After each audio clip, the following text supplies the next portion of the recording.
Guys, നിങ്ങൾ കലക്കാച്ചി മുട്ടാന്ന് കേട്ടിട്ടുണ്ടോ? ഇത് നമ്മൾ പെട്ട പേരാണ്, പക്ഷെ എന്താണോ അത് കാണിച്ചുതരാം.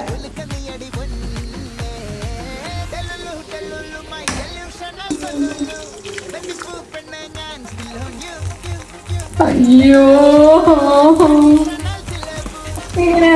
മുട്ട കാണിക്ക്. ഫ്ലോപ്പ്. ഇതല്ല ഗൈസ് ഞാൻ ഉദ്ദേശിച്ചത്. നമ്മള് ട്രൈ നിർത്തരുത്, നമുക്ക് അടുത്ത ട്രൈ ചെയ്യാം. ഈ മുട്ടകൾ ഇനിയും ബാക്കി കിടക്കുന്നു. Try number 2. മുട്ട പൊട്ടിക്കുന്ന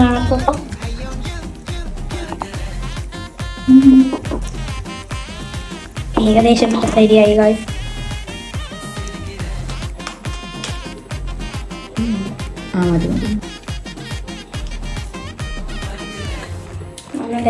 ഇപ്പോ സാധാരണ നോർമൽ ടേസ്റ്റ് ആയിരിക്കും. ഇതല്ല ആക്ച്വലി മുട്ട കളിക്ക്. ഞങ്ങൾ അടുത്ത വീഡിയോ ആയിട്ട് അടുത്തൊരു ട്രൈ ആയിട്ട് വരും. എല്ലാവർക്കും ബൈ.